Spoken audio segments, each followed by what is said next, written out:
Assalamualaikum warahmatullahi wabarakatuh. Kami dari kelompok 5 kelas Sisel 1B akan menyampaikan materi tentang peristiwa-peristiwa penting yang berkaitan dengan bahasa Melayu atau Indonesia. Dan saya akan perkenalkan diri saya dan anggota kelompok saya. Perkenalkan, saya Tita Rismawati dengan NIM 2104911. Saya Deria Fitristiani dengan NIM 2104506. Saya Hikmah Nursaha Anggraini dari kelas Sisel 1B dengan NIM 2101888. Saya Edwin Pujiantoro dengan NIM 2101339. Perkenalkan, namaku Rahmatan Raswantri dengan NIM 2106048.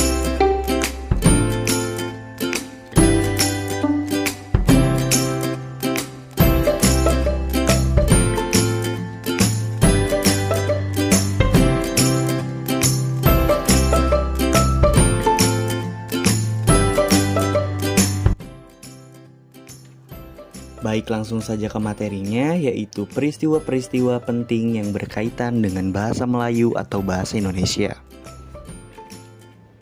Dimulai dari pengertiannya, bahasa sendiri memiliki arti sebagai kemampuan yang dimiliki manusia untuk berkomunikasi dengan manusia lainnya menggunakan tanda, misalnya kata dan gerakan.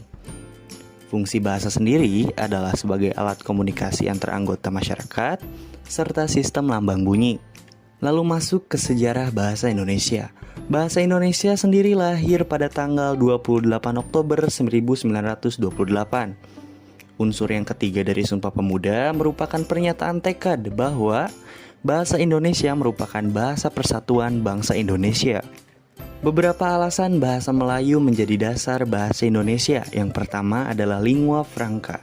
Lingua franca memiliki arti sebagai bahasa yang dibuat oleh penutur dikarenakan tidak bisa menggunakan bahasa ibu mereka saat berkomunikasi dengan orang lain. Lalu alasan demokratis serta bahasa kesusastraan. Kedudukan dan fungsi bahasa Indonesia.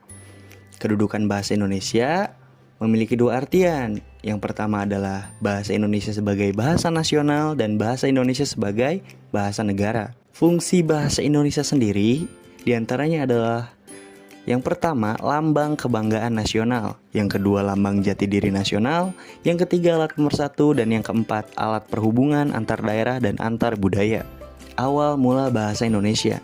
Pada zaman dahulu, bangsa Indonesia menggunakan bahasa Melayu. Berikut adalah peristiwa-peristiwa yang berkaitan dengan bangsa Indonesia yang menggunakan bahasa Melayu. Yang pertama, usaha anggota Dewan Rakyat tanggal 25 Juni tahun 1918. Yang dimana menghasilkan sebuah keputusan di mana bahasa Melayu sebagai bahasa perundingan di Dewan Rakyat. Lalu dilanjut populer di kalangan jurnalis, yaitu pada surat kabar. Lalu usaha Balai Pustaka, majalah Panji Pustaka, dan seri pustaka. Lalu usaha organisasi Indonesia Muda, yakni Sumpah Pemuda sendiri. Lalu usaha Pujangga Baru dan usaha organisasi politik. Asal nama bahasa Indonesia. Asal nama bahasa Indonesia sendiri pertama kali disarankan oleh Muhammad Tabrani pada tahun 2 Mei 1926. Lalu pada tahun 1850 oleh George Windsor Earl disarankan sebagai nama Indonesian. Lalu 1850 Indonesian oleh James Logan. Lalu 1875 Indonesia oleh Ahmad Bastian. Lalu 1925 Perhimpunan Indonesia di negeri Belanda. Bahasa Indonesia sendiri memiliki ejaan-ejaan yang terus disempurnakan hingga saat ini. Ejaan pertama yang digunakan adalah ejaan Van of Fusion pada tahun 1901. Adalah jenis ejaan yang pernah digunakan bahasa Indonesia. Ejaan ini digunakan untuk menuliskan kata-kata bahasa Melayu menurut model yang dimengerti oleh orang Belanda, yaitu menggunakan huruf Latin dan bunyi yang mirip dengan tuturan bahasa Belanda. Berikut adalah contoh ejaan Van of Fusion, yaitu tertera di gambar. Materi selanjutnya akan dilanjutkan oleh Hikmah. Kemudian B. Ejaan Suwandi tanggal 19 Maret 1947. Disebut ejaan Republik karena ejaan tersebut lahir setelah kemerdekaan Republik Indonesia tanggal 17 Agustus 1945. Beberapa contoh ejaan yang membedakan ejaan Suwandi dengan ejaan Van Ophusen, huruf OW menjadi U, misalnya kata goerowe menjadi guru. Selain itu, kata ulang boleh dituliskan dengan angka 2.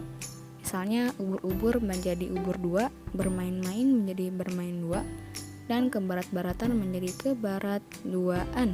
Contoh lain ejaan Suwandi adalah berkoerban menjadi berkurban. Yang kedua, jatoeh menjadi jatuh. Kemudian ada poetra puitri menjadi putra putri.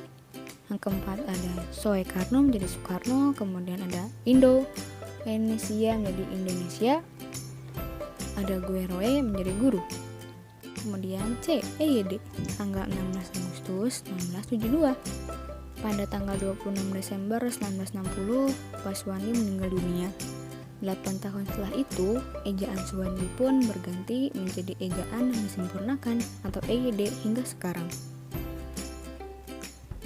Tonggak sejarah perkembangan bahasa Indonesia. Yang pertama, pada tahun 1901, disusunlah ejaan resmi bahasa Melayu oleh C.H.A. Van Ophusen. Yang kedua, pada tahun 1908, berdirilah penerbit buku bacaan Komisi voor de Volkslectuur atau Komisi Bacaan Rakyat. Tahun 1971 diubah menjadi Balai Pustaka. Tahun 1916, Siti Sundari berpidato berbahasa Melayu di Kongres Pengajaran Kolonial yang diterjemahkan ke bahasa Belanda oleh Ki Hajar Dewantara di Den Haag, Belanda. Kemudian tanggal 2 Mei 1926, Kongres Pemuda Indonesia pertama, yang kemudian ditetapkan menjadi Hari Jadi Bahasa Indonesia. Tanggal 2 Oktober 1928, pengukuhan bahasa Indonesia sebagai bahasa persatuan pada Kongres Pemuda Indonesia kedua, yang ditetapkan menjadi Hari Sumpah Pemuda.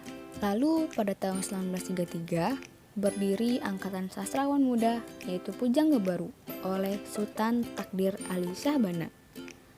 Berlanjut ke tahun 1936, menyusun tata bahasa baru yaitu Bahasa Indonesia. Pada tanggal 25 hingga 28 Juni 1938 tentang usaha pembinaan dan pengembangan bahasa Indonesia. Pada tahun 1942, pendudukan bala tentara Jepang yang tidak memperbolehkan bahasa Inggris dan bahasa Belanda. Tahun 1942 juga didirikannya Indonesia Go Seibu Ingkai. Kemudian tahun 1943 diadakan Lembaga Bahasa Indonesia di Medan. Tanggal 8 Agustus 1945, Undang-Undang Dasar 1945 Pasal 36 yang menetapkan bahwa bahasa negara adalah bahasa Indonesia.